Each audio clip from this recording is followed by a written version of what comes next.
Fala pessoal, tudo certo? Eu sou o André Oliveira, sejam muito bem-vindos. Vocês estão na Encruzilhada e hoje, aqui comigo, recebo o professor Conan Alves. Ele que é formado em música, é graduando em fonoaudiologia e é um pesquisador da voz.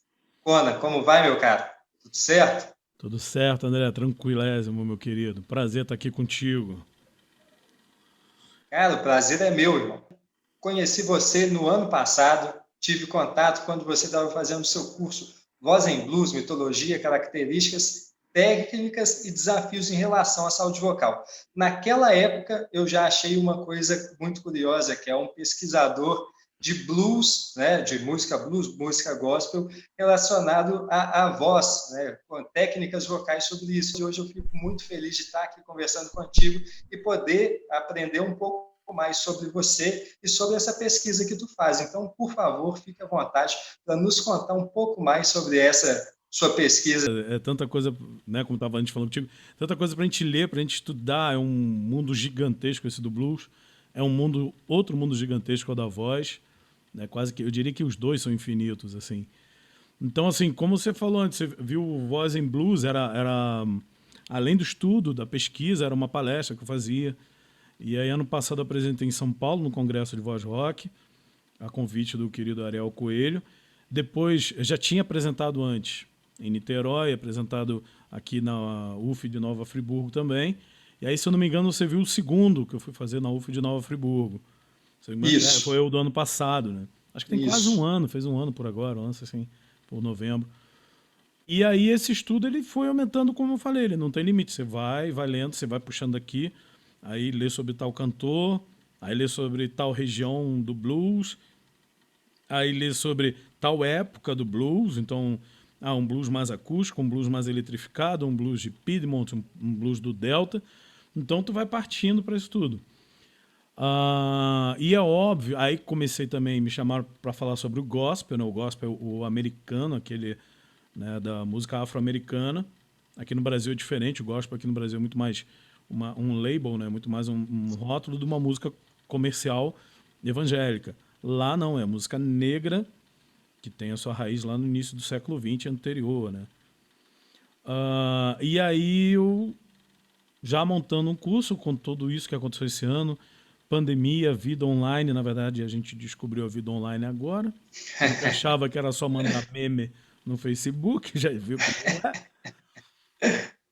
E nesse interim, estudando, lendo, eu falei, vamos lá montar o curso, teve o convite. E aí eu botei do blues e o gospel porque os dois estão casadinhos, os dois são antagônicos, mas estão juntinhos, era a mesma comunidade. Muitos músicos de blues tocavam sábado à noite blues e estavam de manhã, domingo na igreja tocando gospel. Isso quando não eram contratados, isso quando não eram pastores, isso quando não eram pastores que viraram bluesmans, ou bluesmans que viraram pastores. Quer dizer, tá sempre indo e vindo, estava sempre transitando. E dentro de muitos bluesmans tinha essa raiz dessa educação afro-cristã, vamos dizer assim, que se mistura também às tradições afro, às religiões afro. Não só no Brasil, lá também ocorreu isso. E aí se tornou o curso agora. Teve a primeira edição do Blues and Gospel agora em outubro, aí tinham professores de canto, tinham cantores, tinham fonoaudiólogos, curiosos também, por que não? E agora, a partir do dia 12, 13 e 20 de dezembro, tem a segunda edição. Então, a quem também estiver interessado pode procurar. Depois aqui no final, imagina, André, a gente deixa tudo aqui pra galera. E aí, esse trabalho abriu. Então, ele não é só blues, ele é o blues, ele é o gospel, e ele é a ciência vocal em torno disso. Ele é a pedagogia vocal em torno disso. Então, são várias áreas que foram abrindo, áreas até que eram desconhecidas ou ainda são desconhecidas de uma boa parte da galera. Pois, cara, sensacional, porque a gente vê essa ligação, assim como você falou, né, entre diversos artistas, essa ligação entre o blues, o gospel, né, que era o sagrado, o profano à época, o Reverend Gary Davis, a gente tinha ali o Son House, que sempre teve uma um conflito muito grande, né, entre esses dois lados da sua personalidade, né, e acho muito bacana você trazer isso em um curso, voltado para a voz. Então, eu gostaria que você falasse um pouquinho mais a fundo sobre o curso, o que as pessoas podem esperar assistindo o seu curso. Então, posso até pôr mais ou menos assim em cima das 3 aulas. São 3 aulas de 3 horas. Na primeira eu falo sobre as origens, né, vindas do continente africano, quer dizer, a diáspora, a escravidão, o que ocorre, o porquê, os certos porquês que a gente sempre faz do negro americano cantar diferente do negro brasileiro, o que está envolvendo nisso, o que já vem do continente africano, o que ocorre quando eles chegam à América, que aí muda. Por exemplo, era proibido o uso de tambor, e isso vai mudar muita coisa. Eles vão fazer mais uso da voz. Determinados grupos étnicos tinham características diferentes de grupos que vieram para cá, porque vieram de regiões diferentes. Entender o sofrimento que há nessa diáspora, o sofrimento que há de chegar numa terra estranha e ir para o trabalho escravo, o quanto que isso vem influenciando na voz, entender os códigos, entender os contextos todos. Chegando até o século XX, chegando até o blues, o início ali do blues, apesar que, é claro, muitos remontam, o blues começou já na África. Sim, de certa forma, sim. E você começa a entender depois cada cantor, você começa a entender nessa primeira aula cada região, qual é a diferença. Existem diferenças de técnicas vocais e até de modos de fonação em determinadas regiões. E parte disso, como eu acabo fazendo uma relação entre o contexto cultural histórico, o contexto psicossocial e a parte da ciência vocal, que trata de modos de fonação, emoção e as técnicas, que o blues é considerado vocalmente um estilo mais tenso, eu crio uma relação entre a situação da história deles e essa tensão. Ou às vezes até a não tensão, como um blues de Piedmont, que é menos, vamos dizer assim, menos tenso. E ao mesmo tempo há uma escravidão que não foi tão terrível, não que tenha sido boa, a escravidão nunca é boa, mas não foi tão terrível quanto no Delta. E muito mais por uma visão comercial, mercantil dos donos de terras lá do que por fraternidade e bondade. Eles percebiam Sim. que o negro vivendo dentro da sua própria comunidade, com a igreja perto, com a venda perto, com os bares perto, ele vivia, ele trabalhava, ele produzia melhor, então não era uma bondade exatamente. Mas isso pode vir a ter refletido nessa forma de cantar esse blues. As influências também. Em Piedmont tem muita influência nativa, quer dizer, dos índios norte-americanos, mais ainda do que no Delta. Então isso tudo a gente eu começo a criar essas relações, só que baseando na história. Essa história a gente passa o início, passa as mulheres na década de 20, que são importantíssimas. Bessie Smith, Ma Rainey, vai ter agora um filme sobre parte da história da Ma Sim. Rainey, o último filme do Chadwick Boseman. A Mamie Smith, que é considerada ali não, gravou o primeiro blues, a Ma Rainey considerada a mãe do blues, a história delas na costa leste, no que seria o vaudeville, a influência da grande migração, tem o primeiro momento da grande migração, tem o segundo momento da grande migração, quer dizer, até do início do século XX até 1930, 30 e pouco eu tenho a primeira, depois ali eu tenho a segunda migração, que vem já no período, uma no período da Primeira Guerra, outra no segundo. Quais são as consequências disso tudo na voz? A segunda vai bater mais ainda em Chicago, depois o blues eletrificado. O que isso muda na técnica vocal? A gente pode pensar quem é o Muddy Waters que está no Mississippi cantando, lá em Stovall, ou quem é o Muddy Waters que está cantando em Chicago. Tem uma diferença vocal desses dois indivíduos. Melhor, desse único indivíduo. Mas tem uma diferença vocal. Por que tem essa diferença vocal? E por que também o blues? O blues é a raiz de tudo. O Willie Dixon já dizia isso. E aí, quer dizer, essa história do blues, fazer análises vocais em cima dos cantores, isso tudo ocorre na primeira aula. Na segunda aula, a gente vai para o gospel. O gospel tem umas características de diferenças que não é exatamente só geográfica, tem a diferença muito de fases e de denominações. Então você tem aquela música cristã mais branca, o negro já dentro da igreja já estava separado, depois separa de vez, canta de outra forma. E aí dentro da igreja negra tem uma outra divisão.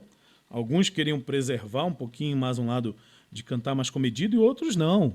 Eram sentando a lenha, e aí iam ver um canto um pouco mais tenso, e assim como no blues, com distorções vocais, ou drives, como são chamados no Brasil, tem os runs, tem os melismas, tem características técnicas, algumas em comuns com blues e outras não. E aí você segue nessa segunda aula com o gospel, e junto do gospel, na segunda aula ainda tem a ciência vocal, que é em cima dos modos de fonação, das emoções, e de criar essa correlação mais científica, já que há uma resposta nossa física. Isso aqui não é uma laringe separada. Isso aqui faz parte do todo. Nossa voz é resultado da nossa história. Então há essa correlação nessa segunda aula.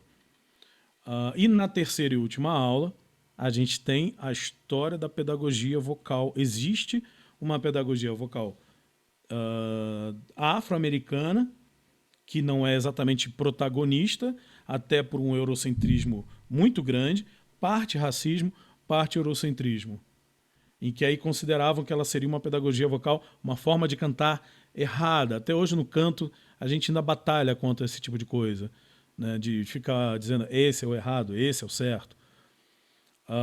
Porque existem influências diferentes, não só entre a pedagogia vocal afro-americana ou a europeia, existem influências diferentes no Oriente. Diversas, né? De diversas áreas. Dentro da Europa mesmo, você pega o canto gaélico, é diferente de muita coisa. Se eu pego o canto flamenco, que é assim como o canto negro, né, o afro-americano, tem influência também comum. A influência dos dois está ali.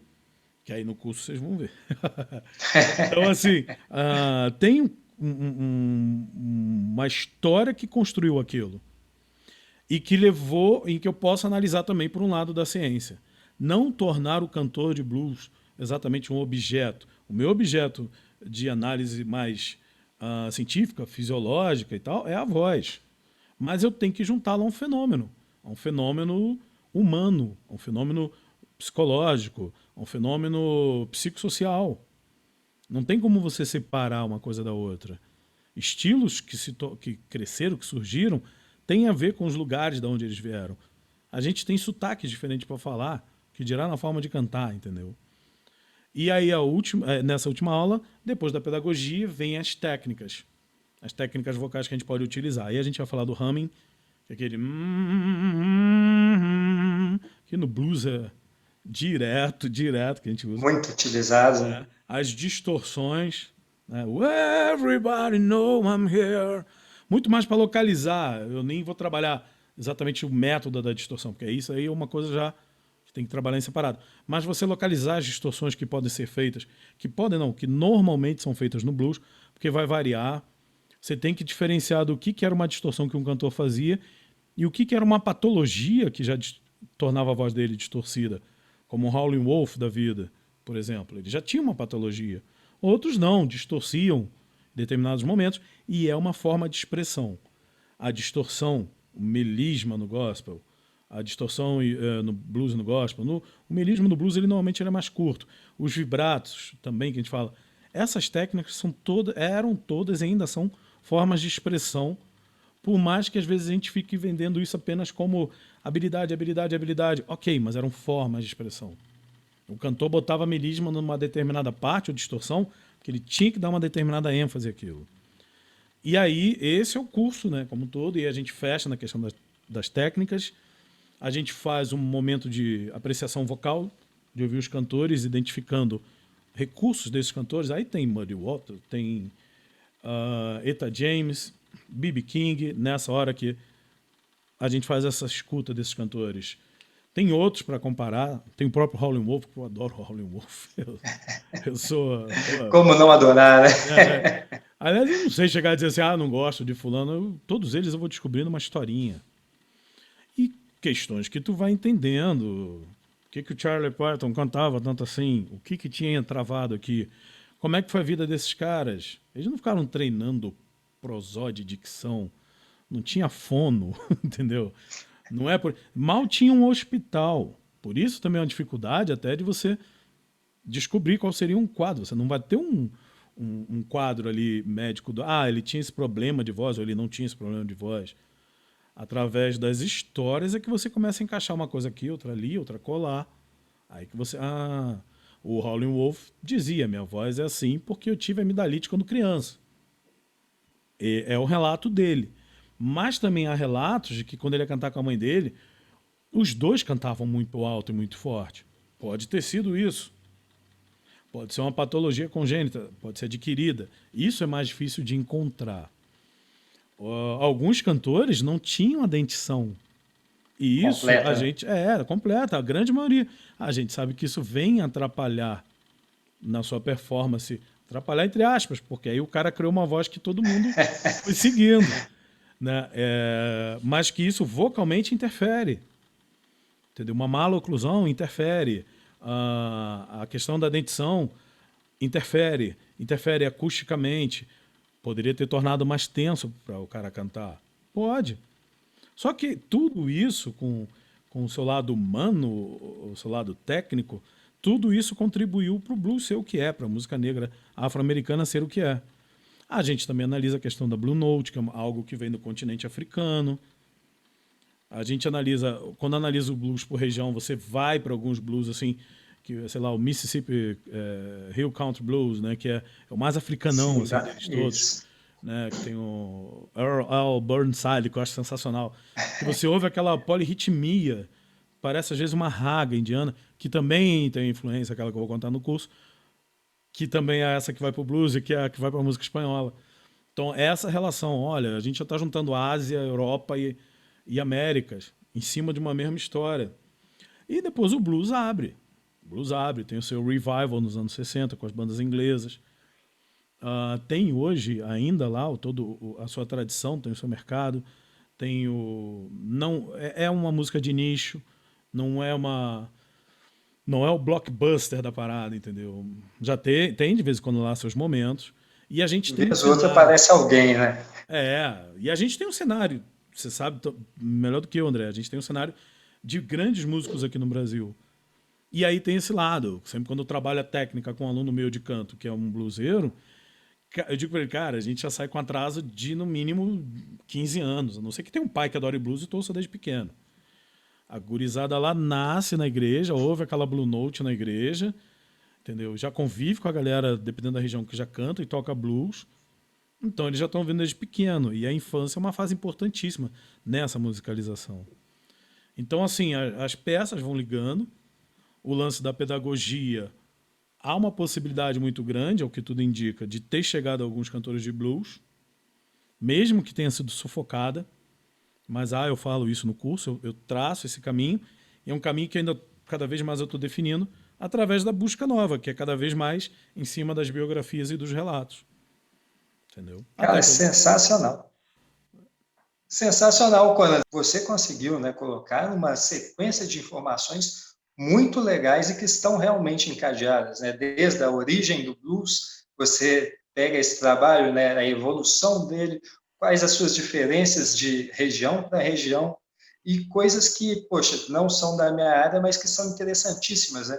Como que a tradição vocal de um local influencia, como uma ou outra influência pregressa, né, seja de determinada região, né, quando o pessoal foi fazendo suas migrações, como isso influencia, isso é sensacional, cara. Acredito que quem conferir o seu curso vai sair muito satisfeito, cara. Tomara, tomara. Tem na primeira edição que serão as coisas engraçadas, assim, tipo, alguns chegavam e diziam assim, a galera mais do gospel até dizia, ué, então eu nunca cantei gospel.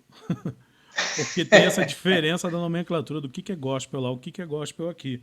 Lá eles têm o Christian Contemporary, que é a música cristã a contemporânea desde os anos 80, quer dizer, essa mais nova, que inclui vários estilos. E você tem o gospel, que é a música religiosa negra, afro-americana, quer dizer, eu tenho o hip hop hoje em dia como grande herdeiro disso tudo, né? O rap é o grande herdeiro. Como a música, em geral, a música afro-americana ela é sempre outsider, né? O rock deu uma encaretada, convenhamos, e aí o rap hoje Bastante. veio fazer o papel que o rock fazia antes.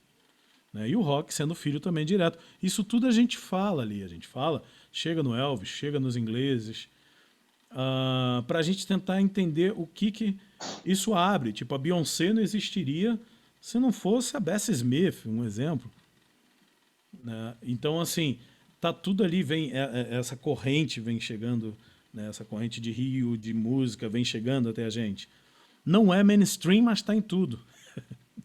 Sacou? Essa que eu acho que é a grande ironia, assim, da música afro-americana como um todo. Ela não é mainstream, mas realmente ela está praticamente em tudo.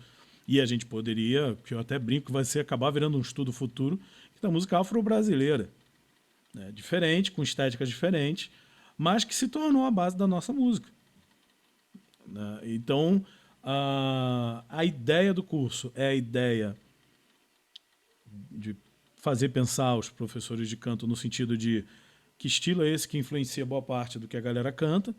Então, poder apresentar isso, é uma satisfação poder apresentar isso. Para os fonoaudiólogos, sempre há, a gente sabe que essa interface do fonoaudiólogo, você vai tratar, vai fazer uma terapia, tratar um paciente, eu tenho que saber quem é esse paciente. O professor de canto também tem que saber quem é esse cantor, tem que saber qual é a história dele, né? E os cantores também perceberem que cultura é essa que eles estão ligados, né? Já que às vezes a gente se desliga disso, se desliga do contexto e acaba não entendendo porque é interessante sim você entender o porquê. Você dirigir um carro, você não precisa ser mecânico, né? Mas é legal tu saber certas coisas, pelo menos onde é que põe a gasolina, vamos dizer assim. Então eu acho, e vindo de uma cultura tão rica e tão forte, e em momentos como o nosso, aliás, momentos como hoje, não, momentos que não passam, porque não sai da pauta questões de segregação e racismo, é mais ainda necessário a gente entender essa história. Bem mais ainda. Conan, cara, eu quero te fazer uma pergunta, que é o seguinte: da onde surgiu esse seu interesse, né, pelo blues, pelo gospel? De como você começou a se interessar e levar nisso numa pesquisa tão extensa que resultou no seu curso? Então, eu fiz 50 anos agora e já canto há mais de 30. Lá em meados dos anos 80, acho que eu tinha uns 15 anos, aí eu conheci mais o blues. Tipo assim, eu via de orelhada. Eu gostava muito do Elvis. Eu digo que o Elvis foi a minha primeira grande influência. Então, de certa forma, assim, eu ouvi o blues, mas não o blues. E é óbvio, Sim, não sim. tinha internet, não tinha nada disso. Então, isso era um mundo difícil de se chegar. E daí eu comecei a cantar ali, foi por intermédio de um baixista, se não me engano. Né? Ele começou a mostrar ele que fazia uns blues em português. Era um conterrâneo seu, um cara de Minas Gerais, isso mesmo. E aí, daí ele morava no Rio, eu sou do Rio de Janeiro, e ele começou a mostrar, eu vi, pô, maneiro, legal isso. Tinha aquela coisa, né, ué, 4 acordes, velho, por que eu tô fazendo aquela música 40 acordes? Tem, eu acho que uma certa, né, pô, só que aí não é essa só a questão. Fui ouvindo, mas não tinha um décimo da noção do que era essa história, do que significava, do que era não só a representação histórica, como o próprio quadro musical disso. Porque nem apenas eu fazer yeah, yeah, yeah, yeah, wow, wow, não é só isso. Eu tenho umas nuances ali que são bem específicas. Aí mais velho, tive bandas de blues, foram se montando as bandas. Conheci o meu querido irmãozão de longa data, de mais de, sei lá quanto tempo a gente se conhece, 30 anos, 20 e pouco, não sei. Não, acho que já tem uns 30. Que é o Cristiano Crochemó, que é um dos carinhas que a gente tem a valer até hoje aqui no Blues Brasil, que está agora no Texas. E com o Cristiano também aprendi muito a conhecer do blues, a valorizar. A gente tinha lá os trabalhos, ele montava e dizia, Conan, vamos lá, tu tem que cantar. Na época o Cristiano não cantava. Eu lembro até que Só era guitarrista ainda. e já era já, claro, cada vez melhor, né? Mas era um baita guitarrista, conhecia bem a linguagem.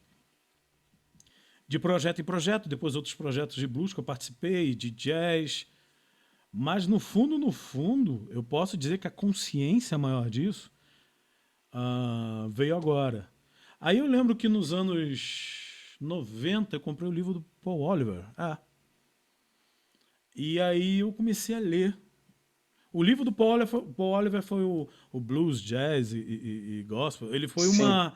E que tá aqui na minha bibliografia até hoje. Ele foi uma baita semente, assim. Caiu ali e foi germinando. Aí depois de um tempo, voltas da vida, segue rumo. Depois eu me mudei, saí do Rio. Eu e o Cristiano, a gente se falando. Aí uma vez o Cristiano foi tocar aqui na cidade, aí eu fui dar uma palhinha e falei, caraca, velho, bateu uma saudade de cantar blues. Sendo que isso eu já tinha começado a pesquisa.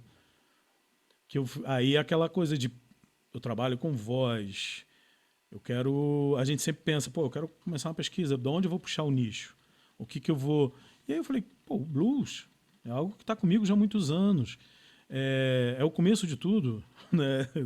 Digamos assim. A gênese da música de influência norte-americana, vamos dizer. E aí, cara, uma coisa levou a outra. Uma coisa levou a outra. Eu tenho vinis aqui, pena que eu deixei lá atrás. Eu tenho o Folk Singer do Muddy Waters. Aí teve uma época que eu comecei a ouvir, claro. O Howlin' Wolf tem aquele London Sessions. E outro. Fenomenal esse disco. Eu lembro que eu fiquei de cara, assim, com o Howlin' Wolf cantando We gon' tell when they know all night. E aquela voz toda distorcida, eu dizia, caramba, velho. Como é que é? Mas não tinha noção nem qual era a história dele e tal.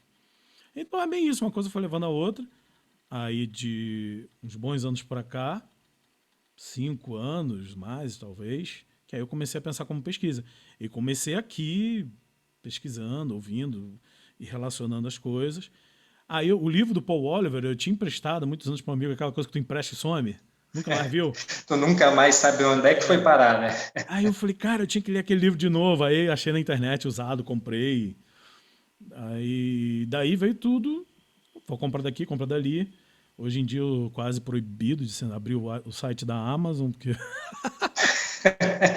eu sou um perigo É, naquele cara. site. Um Deu uma perigo. possibilidade gigantesca para a gente, né, cara? Tá sendo perigoso, realmente. Vai o salário inteiro ali, tu nem percebe. Molinho, já tem aluno meu e a galera também que fez o curso, que já manda lá um Amazon ajuda o Ana, o Amazon contribui, já fizeram um hashtag lá e tudo, cara. Porque é bem isso, é infinitão. Você não. E aí, às vezes, primeiro, não tem como. Tu é mineiro, tu sabe disso. Uma vez um aluno meu de Canto Mineiro falou assim: se alguém disser para você que conhece toda a cidade de Minas, ele tá mentindo. Não é? Então, se Isso alguém é disser para verdade. você que conhece todos os cantores de blues, ele tá mentindo, porque tem os gravados, tem os não gravados. Dentre os gravados, tem vários que de repente você descobre um aqui, outro ali. A história das mulheres no blues é gigante. É gigante. Não só dessas mulheres dos anos 20, né, que foram mais pro vaudeville, tem aquelas mais raiz. Você tem a Lucille Bogan, que cantava uma espécie de proibidão da época. A Né? história dela é sensacional.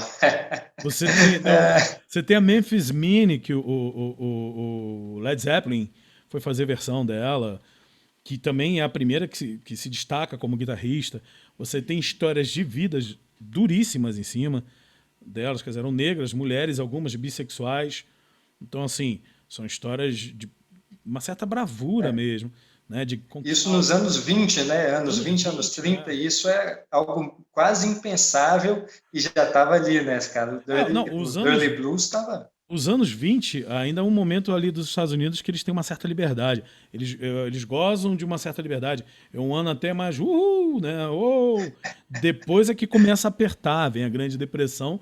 E aí tu vai culminar ali nos anos 50, no pós-guerra, os Estados Unidos extremamente moralista que vai eclodir no rock and roll. Olha só como é que as coisas. Não tem como, as coisas vão se ligando.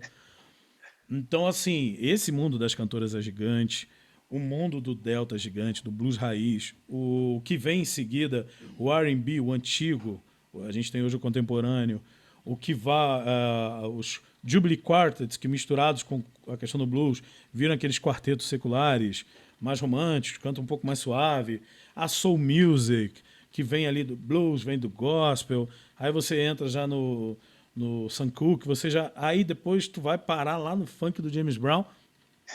Cara, é impressionante, é uma árvore com trocentos galhos, né? É, Então, cara, muitos. quanto mais tu pesquisa, mais coisa aparece, né, cara? Mais coisa aparece. O tempo inteiro você descobre alguém que tem uma referência que estava ali e foi buscar lá no blues a sua inspiração o tempo inteiro.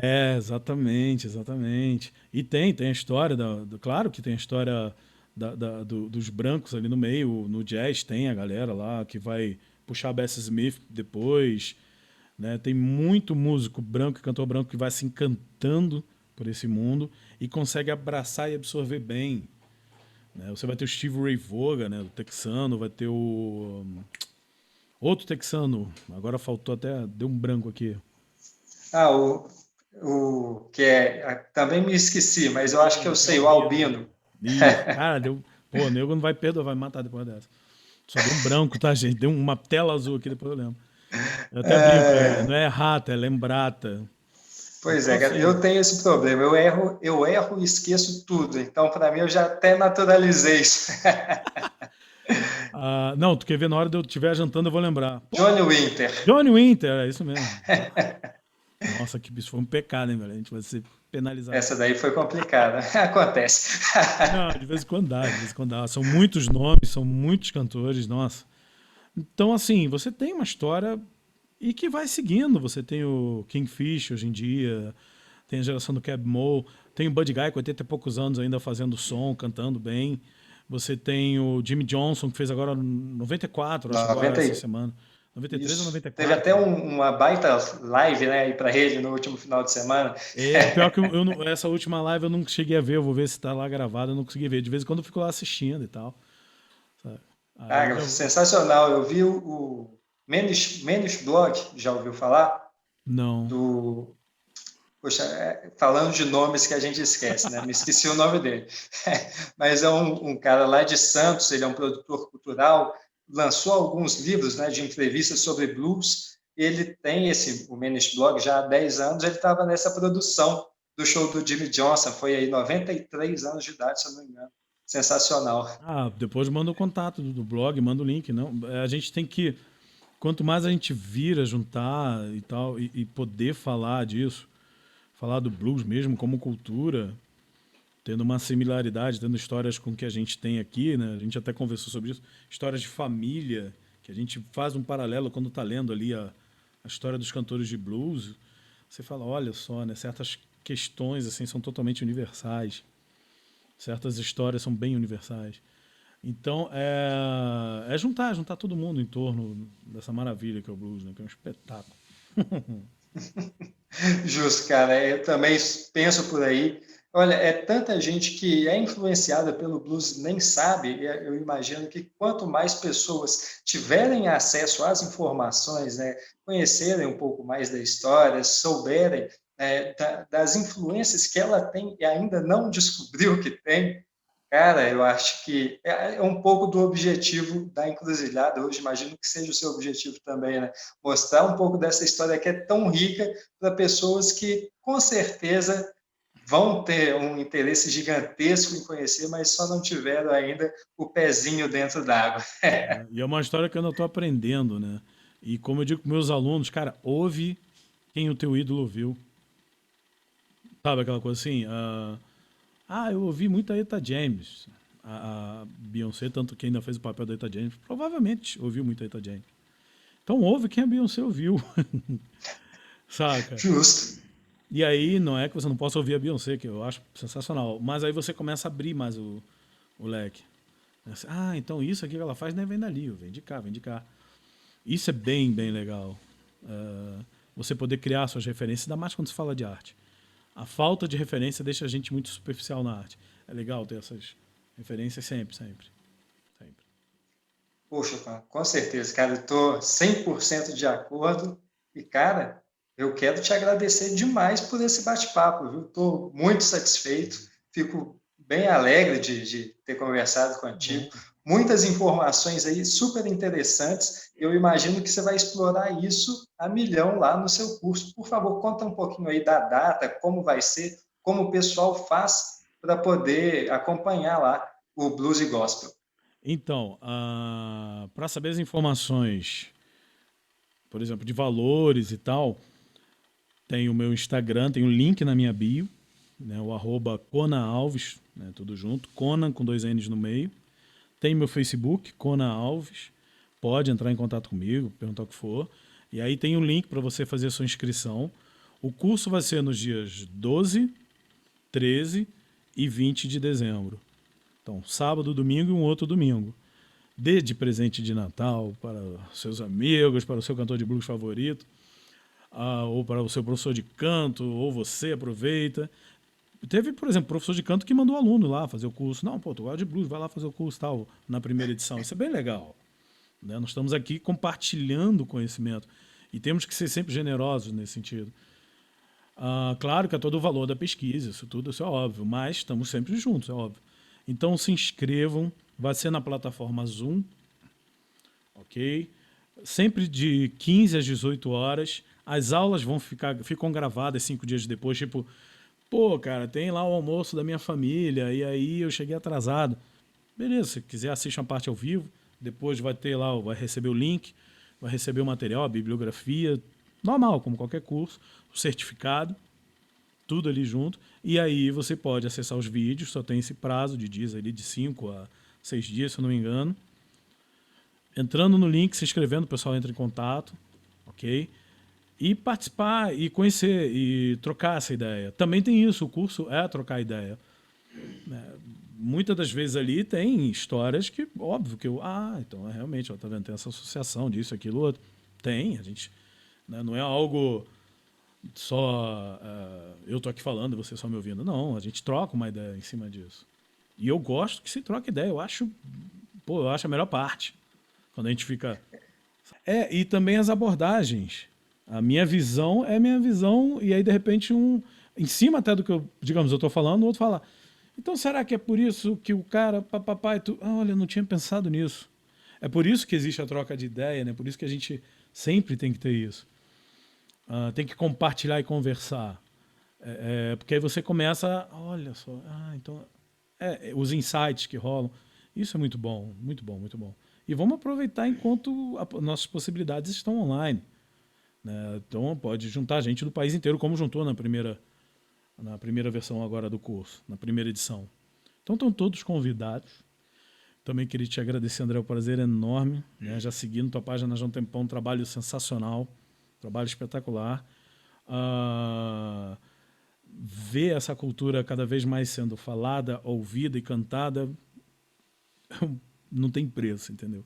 Então te agradeço todo o convite da gente estar aqui junto e a gente vai trocar mais ideia, independente do curso, é óbvio. Legal, acho que a gente mantém esse canal aqui sempre, sempre. Muito obrigado e obrigado a todos que estão assistindo, que vão assistir, que assistiram. Tamo juntos. Olha, eu que agradeço, Conan. Sensacional, cara. Você é um cara que eu venho acompanhando desde quando eu fiquei sabendo, né, do seu primeiro curso. Já tem mais ou menos um ano desde que a gente trocou as primeiras ideias. Poxa, cara, estou muito curioso e provavelmente vou ser uma das pessoas que assistirão o seu curso aí no próximo final de semana. E, cara, sucesso na sua caminhada. Obrigado. Que a gente ainda possa trocar várias ideias ao longo do tempo e quem sabe aí um dia ao vivo, né, numa mesa de bar, conversando e tomando um. Todos nós esperando. Vai rolar. Com certeza. Não vá anos para Minas, não vá anos. Cantei algumas cidades e tal, Carangola. Eu lembro que eu conheci Carangola e outros cantos. Não, com certeza. Prazer. É isso, olha. Novamente, cara, aqui é o André, Encruzilhada, Conan Alves, professor Conan Alves. Muito obrigado a todos. Espero que tenham aproveitado esse bate-papo e até a próxima. Até a próxima, galera.